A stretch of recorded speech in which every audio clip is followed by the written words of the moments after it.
จะเป็นเห็ดหูหนูเนาะนี่เห็ดหูหนูเนาะสามารถกินได้พี่น้องนี่เห็นป่ะพี่น้องจะเป็นเห็ดละโงกน้ำพี่น้อง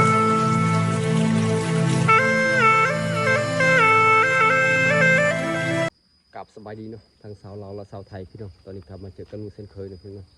นูสิพาไปหากินนะพี่น้องไปหาเก็บเห็ดเนาะบ่จะเป็นเห็ดยังก็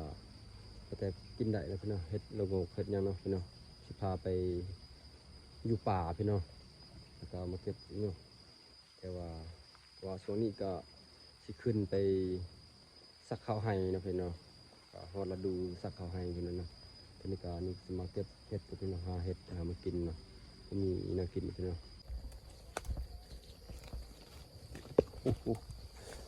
ไปเบิ่งทางนั้นเนาะก็ละที่นี่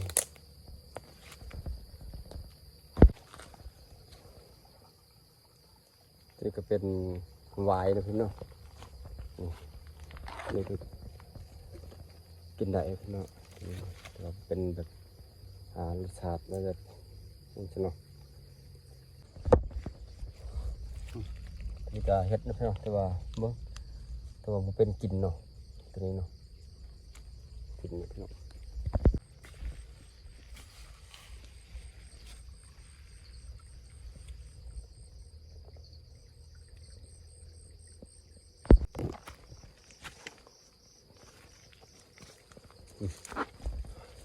ละที่เด็ดพอเห็ดพี่น้อง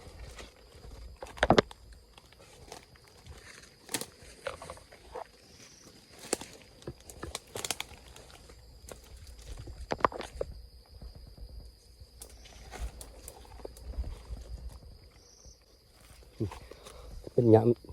ำมาอีกอย่างเนาะพี่น้องเนาะบูเนาะนี่เนาะนกกินพี่น้องเป็นตกสระพี่น้องกบมันเนาะ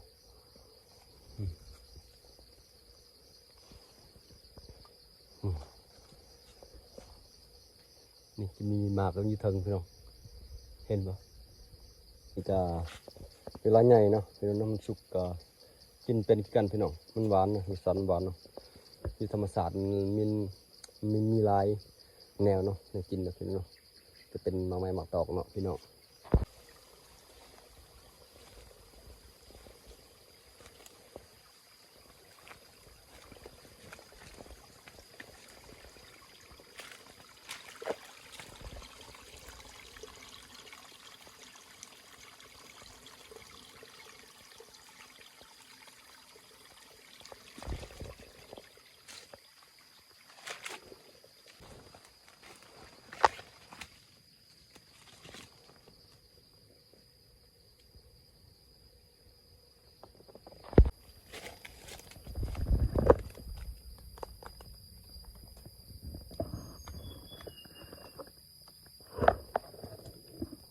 อันพี่น้องนี่พี่น้องนี่เห็นป่ะพี่น้องจะเป็นเห็ดละโงกน้ำพี่น้องนี่โอ้โหโคตรลายพี่น้องนี่เห็นป่ะพี่น้อง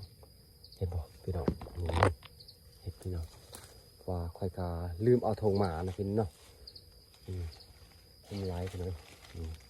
เป็นตัวนี้มันบานนะพี่น้องมันบานเนี่ยสิเก็บเป็นตัวพี่น้องพี่น้องพอดีกินพี่กินอย่างนี้ไปลืมเอาทองหมาเนาะเราเอาใส่ทองทีเนาะดอกใบต่างหากนั่นเนาะ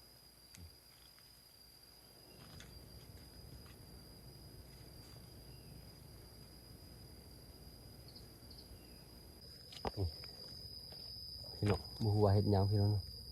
ตัวนี้เนาะใครก็คอมเมนต์มาพี่น้องเพราะว่ากินเป็นหรือบ่พี่น้องตัวนี้เนี่ยเขาสิบ่เอาเนาะพี่น้องเพราะว่าเขายันว่าเวลากินเขาเมาเนาะเพราะว่าเขาไม่เคยกินพี่น้อง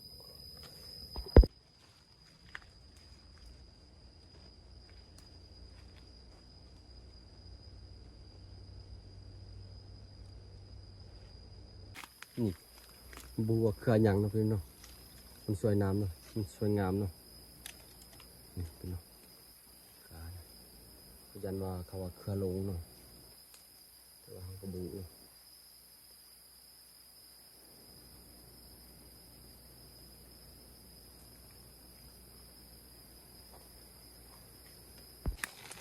นี่พี่น้องนี่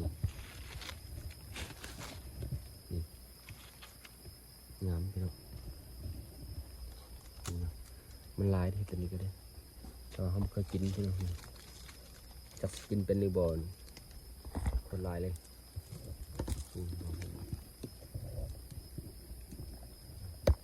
คนลายพี่น้องเห็นยังเนาะ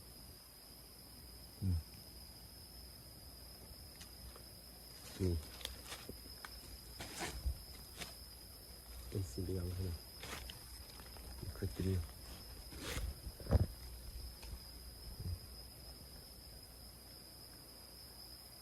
นี่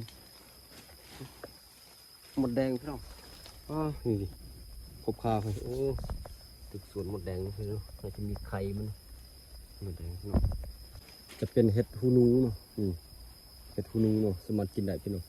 ก็สิเก็บเอาเนาะเห็ดหูหนูเนาะกินแซ่บพี่น้อง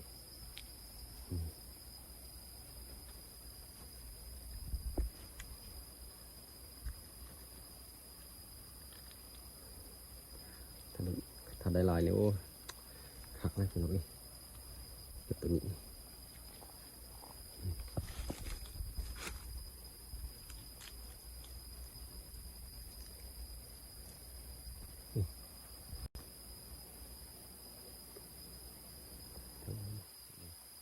ไป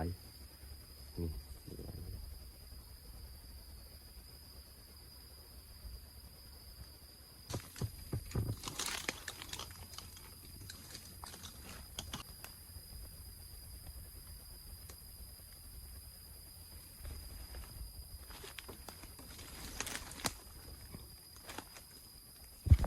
ความลายความลายพี่น้อง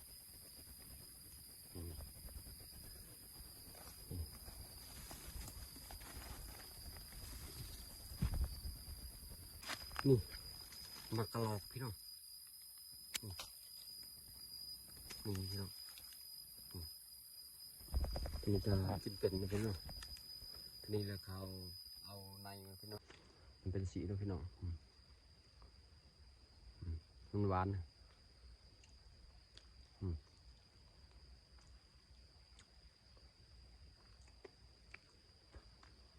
เรากินแบบอะไรนะแบบสีพี่น้อง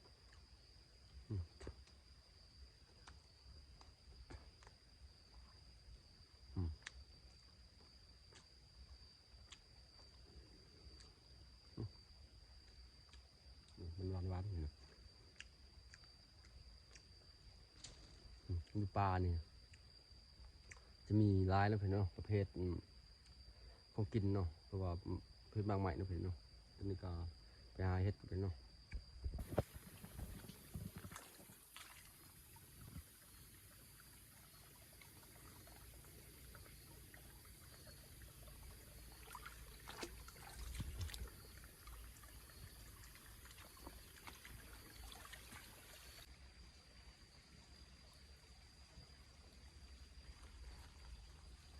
ว่าเห็นพ่อบอกนี่เห็นงอกเลย เพราะไม่ใหญ่เนาะเพิ่นก็ไปหาเก็บเห็ดที่กันเพื่อนเห็ดละโงกนะเกาะนี่เพื่อน นั่นมันคนหน่อย นี่ลูกก็อยู่นี่ส่วนนี้